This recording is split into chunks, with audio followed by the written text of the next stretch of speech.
नमस्कार दोस्तों, कैसे हैं आप लोग? आज मैं डिस्कशन करने वाला हूँ उज्जीवन स्मॉल फाइनेंस बैंक के बारे में। देखिए, देखा जाए तो हर कोई प्राइवेट बैंक, चाहे एचडीएफसी हो, चाहे कोटक हो, चाहे आईसीआईसीआई हो, चाहे एक्सिस हो, सारे बैंक आज लाइफ टाइम हाई के आसपास है। फिर भी उज्जीवन बैंक जैसे छोटे एक स्मॉल फाइनेंस बैंक आज इतना भारी भरकम फॉल क्यों हुआ है? और कंटिन्यूअसली वो गिरते चले जा रहे हैं। इसके पीछे रीजन कौन सा है वो भी बताऊंगा, साथ ही साथ मेरे व्यू क्या है इस कंपनी के ऊपर वो भी मैं आपके साथ शेयर करूंगा। तो इस वीडियो को पूरा लास्ट तक देखिएगा और अभी तक आपने चैनल को सब्सक्राइब नहीं किया तो जरूर कर लीजिएगा। सबसे पहले देखिए, कंपनी की अगर मार्केट कैप वाइज देखूँ तो कंपनी बहुत छोटा है, around small cap type company है। तो कंपनी की वैल्यूएशन एकदम सस्ता है। इंडस्ट्रीज पीरिसी के हिसाब से कंपनी का वैल्यूएशन सस्ता है। और ये जो वैल्यूएशन है वो एक टाइम चला गया था करीबन 23 के आसपास, और वो भी कोविड के बाद। और आज जो वैल्यूएशन है, मतलब आज जो पी रेशियो है वो एकदम ना के बराबर है। मतलब इसका एवरेज पी रेशियो भी 8.5 है और कंपनी का पी रेशियो चल रहा है 6.5। तो सीधा सीधा कहूँ, कंपनी का वैल्यूएशन बहुत सस्ता है। दूसरी बात, यहाँ पे ये भी कहूँ कि कंपनी इसके जो पी रेशियो है उस पी रेशियो के हिसाब से 6.9 का एवरेज पी रेशियो देखने को मिला, और इंडस्ट्रीज पी रेशियो 10.9 है।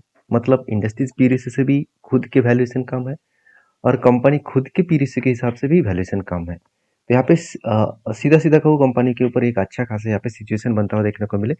और आरओसी में वो 11% और आरओई रिटर्न ऑफ इक्विटी में 26.7%। तो यहाँ पे चीज़ों को समझिए, कंपनी जिस तरीके से सिचुएशन क्रिएट किया उस हिसाब से देखा है तो कंपनी के वैल्यूएशन के साथ साथ कंपनी के परफॉर्मेंस भी अच्छा है। सिर्फ एक परफॉर्मेंस खराब हुआ जिसके चलते कंपनी के ऊपर कंटिन्यूसली सेलिंग पर प्रेशर आया, और वो भी कारण है आरबीआई। आरबीआई ने एक अनाउंसमेंट किया और उसके बाद सारे पासा ही पलट गया। तो वो कौन सा है मैं अभी आपको बताऊंगा। तो सबसे पहले कंपनी के देखिए परफॉर्मेंस, कंपनी का क्वार्टरली रिजल्ट। कंपनी के ऊपर शायद आपको भरोसा नहीं है, मुझे बहुत स्ट्रांग लगता है कंपनी, क्योंकि जो कंपनी हर क्वार्टर्स में खुद के रेवेन्यू को स्ट्रांगली ग्रोथ करता है वो कंपनी मुझे बहुत पसंद आते हैं। साथ ही साथ इंटरेस्ट पेमेंट करने के बाद कंपनी का नेट प्रॉफिट भी देखिए। एक time company loss making company था, उसके बाद धीरे धीरे करके कंपनी प्रॉफिट किया। मानता हूँ इस बार कंपनी का प्रॉफिट मार्जिन कम हो गया, उसके पीछे बड़ा रीजन है कंपनी के एनपीए। तो एनपीए बहुत इंपॉर्टेंस होते हैं। अभी एनपीए का मतलब समझिए। एनपीए का मतलब है नॉन परफॉर्मिंग एसेट। तो नॉन परफॉर्मिंग एसेट क्या है? जो एसेट कंपनी के लिए परफॉर्मेंस ही नहीं करता है उसको नॉन परफॉर्मिंग एसेट कहा जाता है। एसेट का मतलब क्या है? देखिए, आपके मान के चलिए घर में एक गाड़ियां है, जो गाड़ियां बेचकर आपको, मतलब मान के चलिए आपको गाड़ी, आपको पैसे की जरूरत है तो आप गाड़ी को बेचेंगे, तो वो आपको पैसा देगा, कुछ ना कुछ पैसा देगा।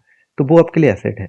जैसे आपके हाथ में मोबाइल्स है, उस मोबाइल को बेचेंगे तो कुछ ना कुछ पैसा मिलेगा, तो वो आपका एसेट है। उसी तरीके से बैंक के लिए एसेट क्या है? बैंक के एसेट है, बैंक जिसको लोन दिया वही बैंक के लिए एसेट है, क्योंकि जिसको लोन बांटा उस लोन का इंटरेस्ट मिलेगा, और यही लोन बैंक के लिए एसेट है। तो सोचिए, बैंक ने लोन दिया और वो लोन उठा नहीं पाए, मतलब 100 लोगों को लोन दिया, उनमें से मान के चलिए 95 लोगों ने लोन वापस किया इंटरेस्ट के साथ, 5 लोगों ने लोन वापस नहीं कर पाए, क्योंकि वो जो लोन लिया था बिजनेस के लिए वो बिजनेस डूब गया। तो शायद इसीलिए वो लोन वापस नहीं कर पाए। ये जो 5 जन, मतलब 5 व्यक्तियां जो लोन वापस नहीं किया, तो यही बैंकिंग के लिए एनपीए बन जाएगा। तो इस एनपीए के बारे में मैं इसीलिए चर्चा किया, क्योंकि यहाँ पे आप देख सकते हैं एनपी पहले एकदम ना के बराबर हो गया था, 0.04%, 0.909%। तो आज कितना है? 0.56। तो यहाँ पे मन में आपको क्वेश्चन जरूर आएगा कि sir, H D F C bank, Kotak bank, Mahindra, मतलब आईसीआईसीआई बैंक, उसके भी तो आई एनपी इसी तरीके से है। तो दिक्कत क्या है? दिक्कत यही है कि जो बैंक्स का पहले परफॉर्मेंस कुछ एकदम ना के बराबर एनपी था, आज एनपी बढ़ गया है। उसके पीछे रीजन है आरबीआई। तो आरबीआई ने क्या किया? आरबीआई ने एक रूल्स जारी किया कि जितने सारे स्मॉल फाइनेंस बैंक है, जो जो दो तरीके से लोन देते हैं, एक सिक्योर लोन, एक अनसिक्योर लोन।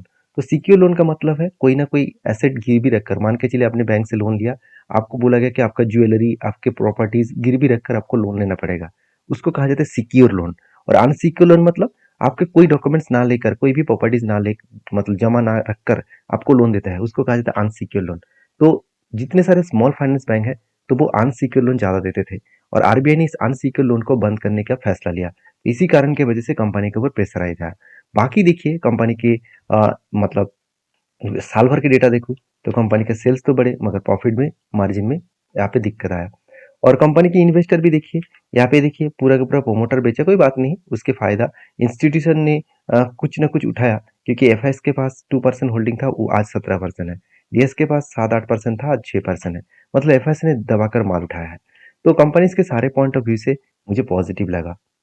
फिर एक दो पॉइंट्स मुझे वीकनेस लगा, तो अभी चलो चार्ट के ऊपर चर्चा कर लेते हैं। तो चार्ट के ऊपर यहाँ पे मैं आपको लेके आया हूँ।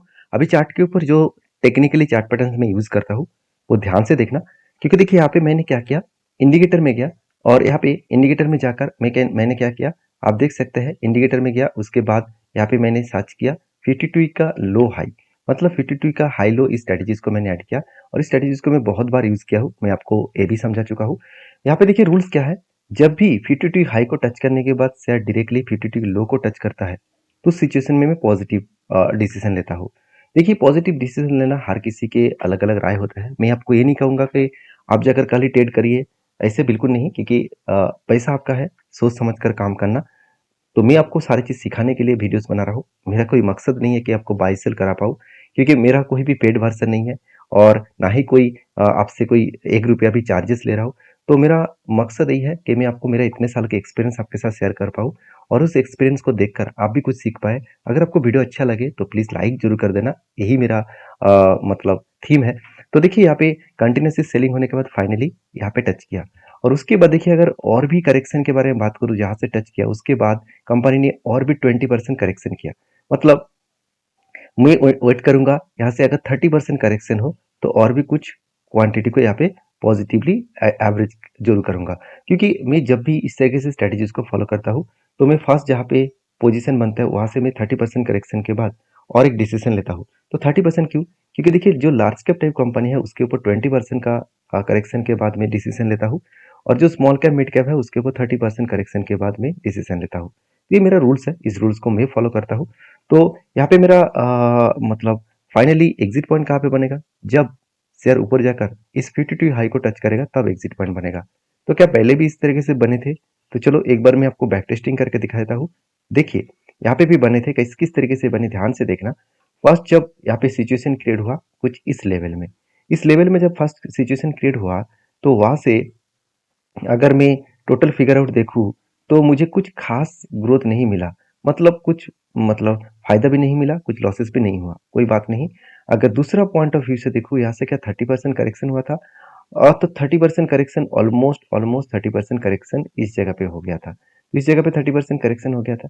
तो यहाँ से अगर मैं एक बार फिर से मार्किंग कर लूँ तो यहाँ से मुझे कितना गेन मिला, करीबन 280 दिन में 37%। मतलब देखा जाए तो 2 बार मुझे यहाँ पे ट्रेड लेना पड़ा, मगर फ़ायदा फर्स्ट बार नहीं मिला और सेकंड टाइम मिला। और क्या वहाँ से भी 30% करेक्शन हुआ? वहाँ से 30% करेक्शन नहीं हुआ, तो इसलिए मैं सेक थर्ड टाइम एंट्री नहीं ले पाया। तो इस स्ट्रैटेजीज़ को मैं इसी तरीके से यूज़ करता हूँ। बाकी आप समझदार हैं, समझदारी से काम लीजिएगा। मेरे कहने का मतलब समझ चुके हैं। वीडियो अच्छा लगे तो प्लीज़ लाइक करिए। मिलते हैं नेक्स्ट वीडियो में, तब तक के लिए धन्यवाद।